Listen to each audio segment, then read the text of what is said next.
पधारो मोरी अंगना, आओ पधारो मोरी अंगना, आओ पधारो मोरी अंगना, आओ पधारो मोरी अंगना। संग रिद्धि लावो, संग सिद्धि लावो, संग रिद्धि लावो, संग सिद्धि लावो। मूसा के वाहन देव संगी माँ, आओ पधारो मोरी अंगना, आओ पधारो मोरी अंगना, आओ पधारो मोरी अंगना।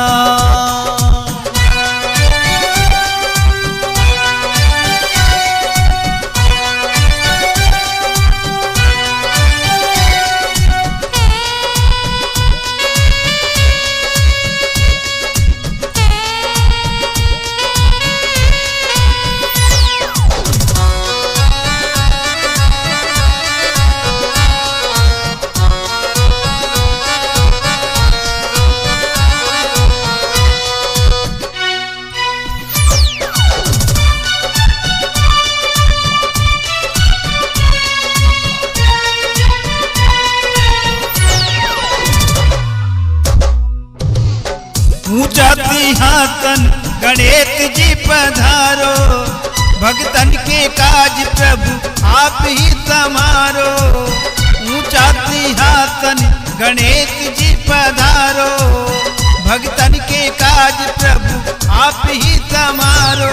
संग रिद्धि लावो, संग सिद्धि लावो, संग रिद्धि लावो, संग सिद्धि लावो। मूसा के वाहन देव संगी माँ, आओ पधारो मोरी अंगना,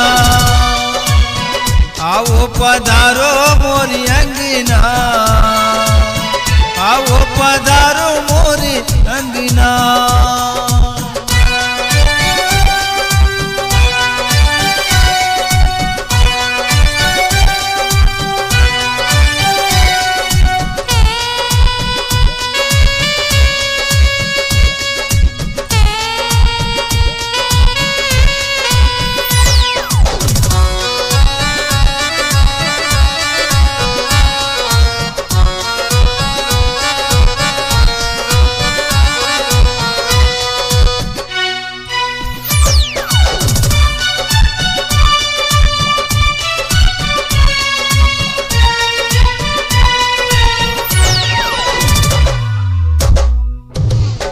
मंगल गीत तू विधीन आज आयो, महिमा अपार चारों वेद गुण गायो।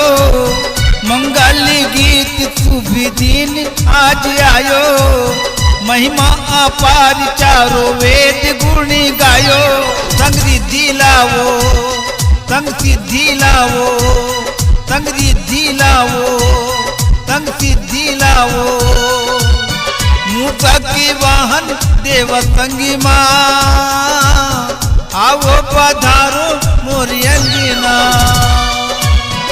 आओ पधारो मोरी अंगना, आओ पधारो मोरी अंगना।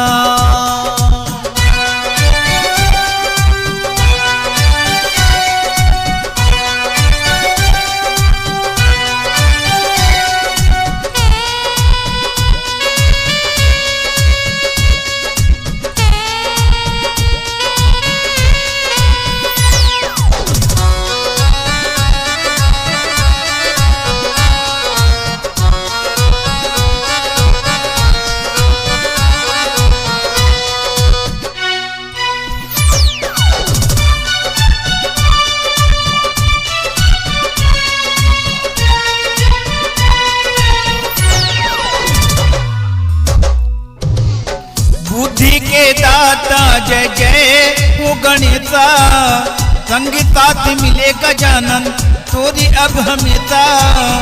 बुद्धि के दाता जय जय हो गणेशा, संग साथ मिले गजानन तोरी अब हमेशा। आओ पधारो मोरी अंगना, आओ पधारो मोरी अंगना, आओ पधारो मोरी अंगना, आओ पधारो मोरी अंगना। तंग रिद्धि लावो, तंग सिद्धि लावो, तंग रिद्धि लावो, तंग सिद्धि लावो। मुता के वाहन देव तंगी मां, आओ पधारो मोरी अंगना, आओ पधारो मोरी अंगना, आओ पधारो मोरी अंगना, आओ पधारो मोरी अंगना। नमस्कार, कृष्णांजलि स्टूडियो विश्रामपुर आप सबका हार्दिक अभिनंदन करती है। छत्तीसगढ़ी गीत, हिंदी ट्रैक या विज्ञापन रिकॉर्डिंग हेतु संपर्क करें श्री सुरेंद्र निषाद जी, विश्रामपुर। Mobile number 8602425400।